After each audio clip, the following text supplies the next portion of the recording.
Hey guys, welcome back to Morgan Hill Farms. So it's incredibly cold outside. There are wind gusts like up to 25 miles an hour. It's just a really cold, blustery day. A lot of my frost fabrics have blown off of my crops in the garden, so I have to go fix that, but I'm kind of waiting to the end of the day.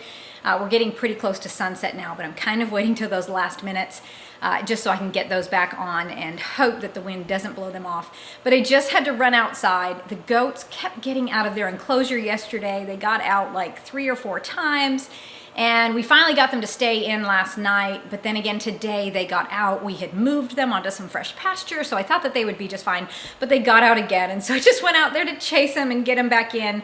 Luckily, it's not too hard. You just kind of pretend like you're giving them some grain and they'll follow you back in. But I'm hoping that they don't get out. I'm kind of watching them out this window here, hoping that they don't get out. But it is just so cold and windy outside, so we are here by the fire. We're gonna have a little chat today. But have you guys seen what has been going on in the world? I mean, besides everything, you know, that might be on your local news and everything like that, there is something going on that they just are not talking about. And I feel like it is extremely important that they be talking about this, that they be talking to the American people, prepping the American people, and just sort of guiding us along with what is going on in the world right now. So right now in Europe, they are sort of, they say like secretly preparing for World War III. I really don't think it's much of a secret. They're doing quite a bit of stuff over there. A lot of the European countries are getting ready or getting prepared for World War III. And here at home in America, we're just kind of, you know, sitting here in a, just sort of a, you know, sleepwalking through this Christmas wonderland, and just like nothing's wrong, like nothing's going on in the world. There's been a lot of stuff lately between Russia and Ukraine that's kind of been concerning me, you know, about getting us closer to that World War III event. And I talked to you guys about it a couple videos ago, talking about how we had just given Russia or Ukraine permission to use long-range missiles, and how that kind of was a catalyst for Putin to say that he could retaliate against any country that was a part of that. Well, now we're wanting to send another $275 million over to them, as well as I believe the Biden administration released $50 billion in seized Russian assets and is giving that to Ukraine. So they're taking Russian money that we seized and giving it to Ukraine so that they can fight Russia. Okay, so that's throwing some fuel on the fire. Along with that, there's just a lot of tensions right now. So over in Europe, they are actually working to increase their defenses. They are throwing a lot of money towards military and just kind of beefing up everything over there, because they're really anticipating something happening soon.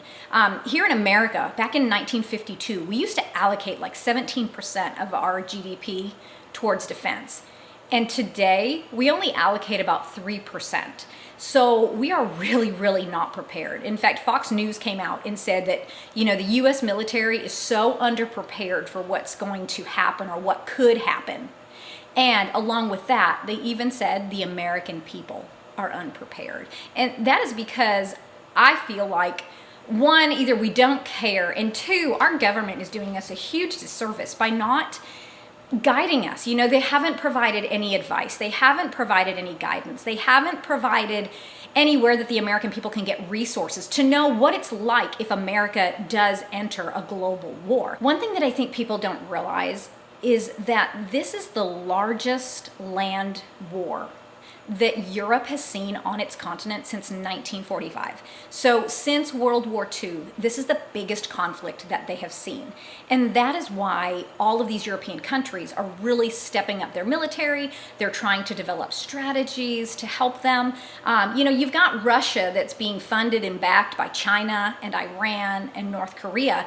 And I really don't think that those are small global entities. I think that they're ramping up as well. And it's pretty scary, because I was reading on Newsweek, and they were talking about the US ammunitions, okay? And they were saying that if we went to war, that our weapons would run out in 3 to 4 weeks. So if we went on a large scale war, 3 to 4 weeks would be all of the ammunition that we have, but we're still sending money and ammunition over to Ukraine. We're not holding those reserves back for our own country. And in fact, they were even saying like anti-ship missiles, those would be gone in 3 days. And it takes us, get this, a year to replace that type of weapon. So these things are not quick to produce, and our reserves are low. And it's like me saying, I'm going to run out of propane and I'm not going to be able to heat my house this winter, but I'm not going to do anything about it. I'm just going to kind of sit around and wait. I'm going to focus my attention on other things. No, what I would do if I was a prudent person is I would go out and I would call a company or companies and see who could deliver it to me the quickest so that I don't run out, so that my family doesn't freeze, we don't lose the ability to stay comfortable in our home. And that is what you would do in a normal situation. But right now, our current administration is more focused on rewriting a decade of history, rewriting a decade of a drug addict's history, and looking for more ways to pardon more people who haven't even been accused of crimes. So that's pretty interesting. They obviously know something that we don't. But America really needs to wake up and open our eyes. You have other countries, like let's say Germany, for instance. Right now, they're working on plans of how to shield key buildings and installations. They're also working on locating and kind of fortifying bunkers. They've also even written a 1,000-page strategy paper so that they can get ready for this crisis that they obviously see that's coming in the near future. They can see that they don't have a lot of time, and they're trying to get ready. Also, you have Estonia and Latvia and Lithuania. They are bolstering their borders. So they've been doing things like putting in something called dragon teeth, which help to prevent tanks and armored vehicles from coming into their countries. And they're doing it and they're saying, we're doing this so that our citizens can feel safe. Some of their head leaders have come out and said, we're doing it for our citizens. We want them to feel safe in our country. And if a crisis does occur, we will be ready for it. We're not ready now, but we will be ready for it when it happens because we're doing these preparations. And then what I found really, really interesting is that Sweden actually sent out a 37-page leaflet to their citizens. It tells them what it would mean if they were in a heightened situation. It tells them the sounds of different sirens and what they mean. It tells them how to deal with a crisis, how to operate or how to function in a time of war, maybe without electricity, how to cook food, how to do all these things, what they should expect, as well as guidance on, what citizens will be asked to do in wartime to help their country. And it just blows my mind that the American government is doing nothing. Apparently you have 4 terms or you have 4 years in office, but I guess the last 4 months of that time in office really doesn't count, because I have not heard anything from our administration related to any of this global conflict or just trying to prepare the American people. And I think that it's time that we wake up.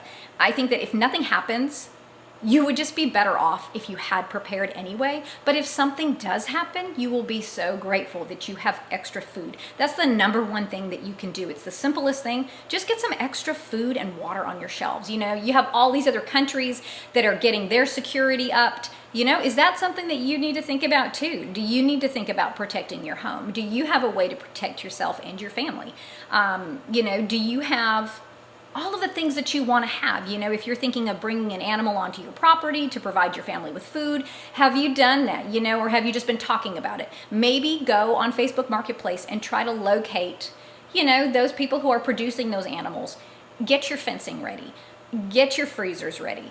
Get those things in place so that you can work towards being more self-sufficient, so that if and when something does happen and World War III does break out, a lot of people are saying we are the closest that we've ever been. And just, even if we don't have conflict on American soil, that doesn't mean that you're not going to face some ramifications. That doesn't mean that supply chains won't break down. It doesn't mean that your sons or daughters won't be drafted to help combat this war. It doesn't mean anything. You still need to be prepared. So I really urge you guys, if you're just kind of sitting and kind of thinking about a few things here and there, go out, see if you can get an extra few canned goods on your shelf, see if you can bring those animals onto your property, and just see if you can just, you know, make sure that you're prepared. So I just wanted to encourage you guys today with that. I wanted to bring to your attention all of the things that these European countries are doing because it's not being talked about here, and the American people are just sleepwalking through this. We're just, you know, in our own happy land. The biggest thing that we care about stocking up on right now, according to Black Friday, is makeup and espresso machines. So try to do some of those things that I talked about. Try to, you know, get yourself ready for whatever may come your way. But anyways, guys, thank you so much for hanging out with me today, and I will catch you in the next video.